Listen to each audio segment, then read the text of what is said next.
Chapter 15. Defining a Threat. "I refuse," Gideon said adamantly to the instructor's guest.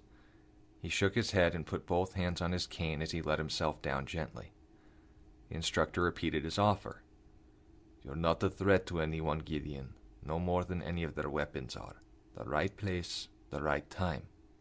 Gideon rushed to his feet, but neither man in the room flinched.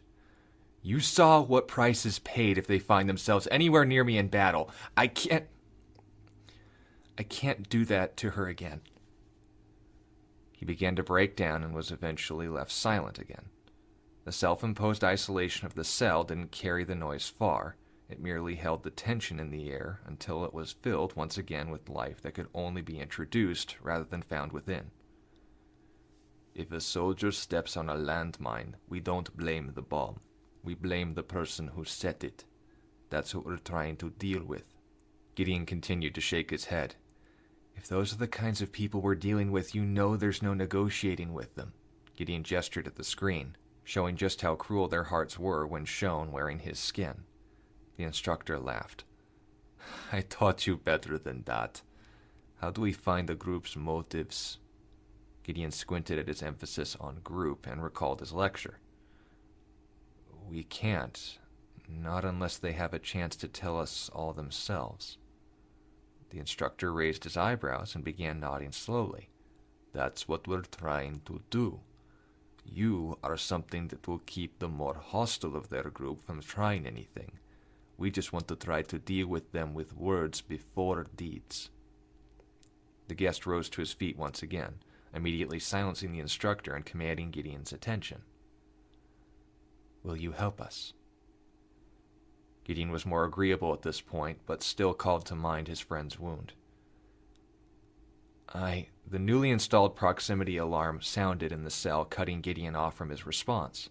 The guest didn't move his gaze from Gideon, who finally met the man's eyes and suddenly felt a burden greater than his own shame could ever be compared to. The instructor had already left, leaving the two men in the cell together.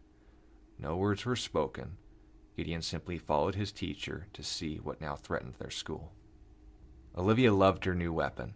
Apparently, the long gun she took from the mountain man was a match made in heaven, because she eventually took the time to salvage and repair it. Modifications were made after they all returned to the tools they had chosen or gotten used to. Atlas spared no expense at kitting out their weapons to become the best modern technology had to offer. She leaned into the machine as she switched between auto and precision. The scope suited her well. The thermal scan was her favorite since her fauna senses preferred that perspective over the reflection and refraction of light. Yet even with perfect vision, her shots never seemed to reach their intended target. She was as troubled as she was out of practice.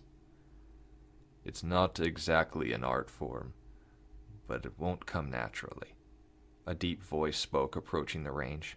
She smiled, recognizing it was Daniel. She brought herself to her feet and welcomed his embrace. His warmth was always welcome, but it was in the middle of summer. She didn't need the heat. She was starting to recognize a greater comfort he offered, and welcomed it as a moment worth having. Taking a seat next to her, she reassumed a prone position. He noticed the dust marks around the targets. "Thermal's betraying you, I see." Olivia didn't respond. She merely reloaded and tried to fire again. A scorch mark finally scored the edge of the target, but didn't destroy it. Daniel frowned. "Or is it something else?" It was then that she turned around and brought her knees to her chest. "I'm worried about Gideon.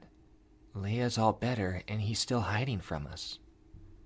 Daniel knew his burden, but knew it couldn't just be put into words to console those around him. As willing a counselor he was, he simply tried to ease the mind of the one in front of him. "He just needs something to do. We all do." Olivia rested her chin on her knees. "Leia's running again. I'm practicing with Dr. Tim's gift. What are you doing?" His head tilted slightly. "Talking. Something we should all be doing right now." She nodded, but knew there was something more he had to say.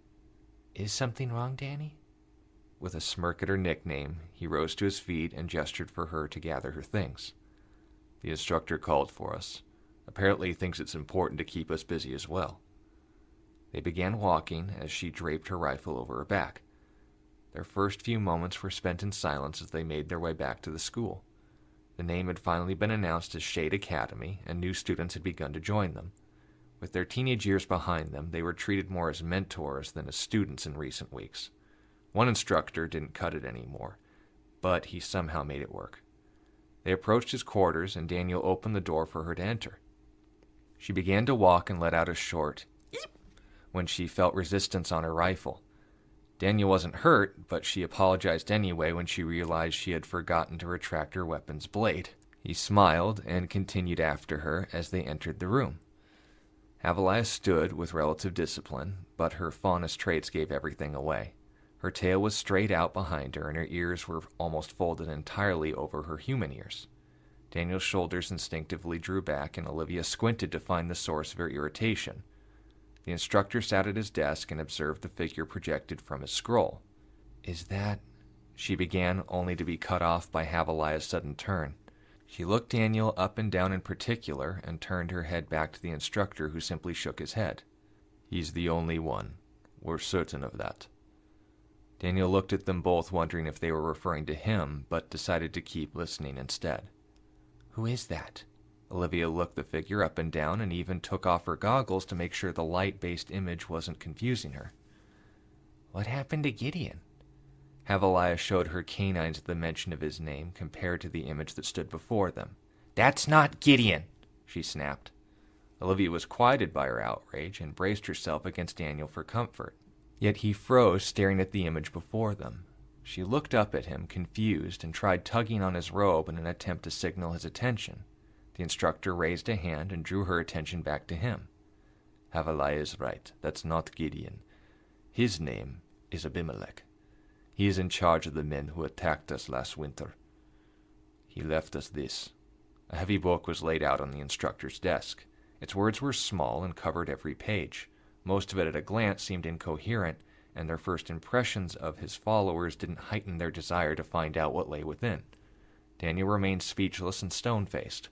Olivia still clung to him, but understood this wouldn't have been brought up without reason. Havilah finally spoke up. "What are we going to do with it?"